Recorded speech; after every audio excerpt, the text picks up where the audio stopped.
इधर कोई सुधाकर मिश्रा साहब हैं, इनसे बात करते हैं। हेलो। हेलो। नमस्कार सर। हाँ जी सर, नमस्कार, क्या नमस्कार। हाल है? नमस्कार, क्या हाल है, बढ़िया। कैसे हो आप? बढ़िया है सर, बढ़िया। अच्छा, हाँ जी, क्या बात कीजिएगा? सर मैं ये बात करूंगा कि आ, आपका जो है, आप लोगों का शुक्रिया अदा करूंगा हम्म। कि आप लोगों ने बहुत सारी जो है ऐसी चीजों से हमें बाहर निकाला कि जो आ, ये रिलीजन से संबंधित बातें थी। और हम्म। आज हम इस जो है नतीजे पर वाकई पहुंच चुके हैं कि सारे ही रिलीजन वाकई थे और सारे ही इलॉजिकल लगने लगे हैं सर। आप लोगों को जो है मैं पिछले 2-3 सालों से सुनता आ रहा हूँ। अच्छा। काफी कुछ चेंजिंग आ गई सर। मैं कंप्लीटली अपने आप को बदला हुआ पा रहा हूँ। चलें, अच्छी बात है, जबरदस्त। हम्म। अच्छा, एक एक बात और रह गई सर की काफी दिनों जी से जी। एक बात दिमाग में रहती है कि जैसे आप साइंस की बातें जब करते हैं तो जैसे जो है ऑब्जर्वेबल यूनिवर्स की बात करते हैं, तो ये ऑब्जर्वेबल यूनिवर्स के बाहर क्या है ये तो हम लोग कभी अंदाजा लगा नहीं सकते। तो इसकी कोई लिमिट कहीं हो सकती है या ऐसे लिमिटलेस है? ये ये चीज जो है थोड़ा सा दिमाग में नहीं आती क्या? ऑब्जर्वेबल यूनिवर्स वो है जहां तक से लाइट हम तक आ चुकी है। जी। मगर ये याद रखें कि हमारे यूनिवर्स का जो सबसे फारदेस्ट कॉर्नर है ना, जी। चलें आज टैब निकाल ही लेते हैं, एक नया कॉन्सेप्ट भी आप लोगों को समझा देते हैं, सिर्फ सोचने का एंगल है सिर्फ, और कुछ नहीं है। ठीक है। जी। अभी आपको मैं समझाऊंगा कि ऑब्जर्वेबल यूनिवर्स का मतलब क्या है। ठीक है। तो जी। दोस्तों जरा देखिएगा, ये बातें आपको भी समझ आएंगी, जरा साइंस की बात है अब ये। ठीक है कि ये क्या है असल में।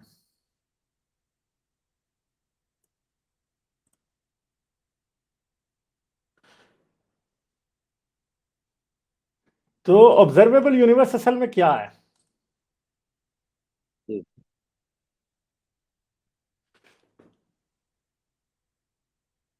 ये हमारी जमीन है।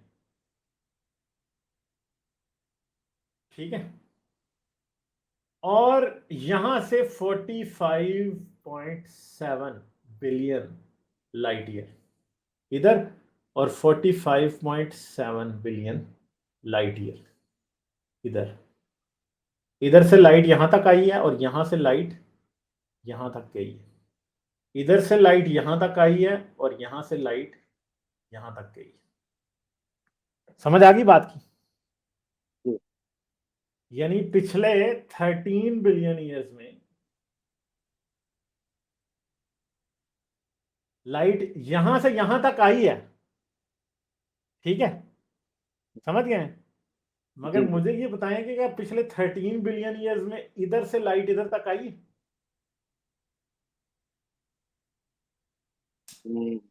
यहाँ से तो आई है नहीं या आई नहीं आई? होगी।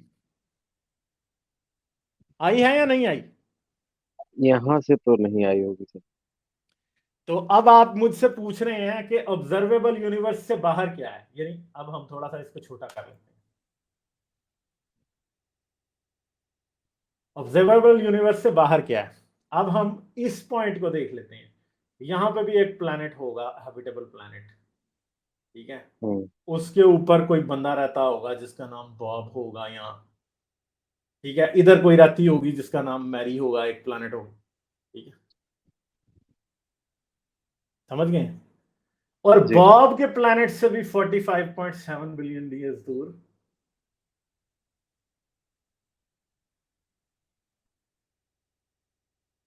ठीक है एक जगह होगी जिसको ये देख सकता होगा, मगर उसे हम नहीं देख सकते। जिस तरह ये दोनों हम्म। आपस में एक दूसरे को नहीं देख सकते। तो आप हम्म। कह रहे हैं कि ऑब्जर्वेबल यूनिवर्स के बाहर क्या है? तो एक बार मैं आपको बात बता दूं कि ऑब्जर्वेबल यूनिवर्स के बाहर, इस वाले के लिए ऑब्जर्वेबल यूनिवर्स के बाहर ये बॉब है, मैरी के लिए ऑब्जर्वेबल यूनिवर्स के बाहर है बॉब, और बॉब के लिए मैरी ऑब्जर्वेबल यूनिवर्स के बाहर है। मगर मिडवे जो इन बिटवीन वाले हैं, हमें नजर आ रहा है कि इधर क्या है और इधर क्या है। तो ऑब्जर्वेबल यूनिवर्स, हमारा जो ऑब्जर्वेबल यूनिवर्स है, इसके बाहर क्या है? उसके बाहर भी इसी तरह का यूनिवर्स है जैसा हमारे पास है। समझ गए? बात समझ आई? आगे जी समझ जी। बात? ठीक है, हाँ जी तो ये सिंपल सी बात है कि यूनिवर्स, इसी रूल के मुताबिक यूनिवर्स के बारे में साइंटिस्ट सोचते हैं कि शायद मोस्ट प्रोबेबली ये इन्फिनिट होगा। ठीक है, जी क्योंकि हम जी। यूनिवर्स के दो कॉर्नर्स को जो देख सकते हैं वो एक दूसरे को नहीं देख सकते। हमारे हाँ यहाँ पे, हमारे हाँ यहाँ पे दरमियान में एक एक यहाँ पे विक्रम है, ठीक है, और एक यहाँ पे शांति है, ठीक है। इन दोनों के हम्म, दो प्लैनेट्स हैं, ये दोनों एक दूसरे को देख सकते हैं, मगर शांति जो है विक्रम के बाद कोई गौतम का एक इधर और प्लैनेट है, उसको नहीं देख सकती। ठीक है, समझ गए? जी। तो हाँ जी मसला सर। ये है कि हमें पता है कि जो किसी और का ऑब्जर्वेबल यूनिवर्स है उसके बाहर हम देख पा रहे हैं, और हमारे ऑब्जर्वेबल यूनिवर्स के बाहर कोई और देख पा रहा होगा। समझ आई बात? हम्म ठीक है, तो ऑब्जर्वेबल यूनिवर्स क्या है? बेसिकली ऑब्जर्वेबल यूनिवर्स एक लिमिटेशन है हमारे पास अभी। आज ऑब्जर्वेबल यूनिवर्स जो है वो 45.7 बिलियन लाइट ईयर्स तक आप देख सकते हम्म, हैं। ठीक है, आज से 2 बिलियन ईयर्स बाद ऑब्जर्वेबल यूनिवर्स शायद आपका 70 बिलियन लाइट ईयर्स का उसका रेडियस होगा। समझ गए बात? ठीक है, हम्म, जी समझ जी। आई बात की? तो ये हाँ गेम जी है, सर। इतनी सी गेम है सारी सारी। ठीक है, जी आ गया कॉन्सेप्ट समझ में कि ऑब्जर्वेबल यूनिवर्स क्या है और ऑब्जर्वेबल यूनिवर्स के बाहर क्या हो सकता है। तो ये मैंने आपको बता दिया कि ऑब्जर्वेबल यूनिवर्स के बाहर क्या हो सकता है, और डेफिनेटली ऑब्जर्वेबल यूनिवर्स के बाहर क्या है ये हमने अभी डिस्कस कर लिया यहाँ पे बैठे बैठे। हम्म। ठीक है जी, सही है। जी। ठीक है, चले हाँ फिर जी। हम आगे हाँ चलते जी। हैं। ठीक है, ठीक sir. Thank you, okay okay bye. Like, share और सब्सक्राइब करना मत भूलें। इसके साथ साथ आप मेरे चैनल को पेट्रियन पर सपोर्ट कर सकते हैं। पेट्रियन का लिंक वीडियो की डिस्क्रिप्शन में है।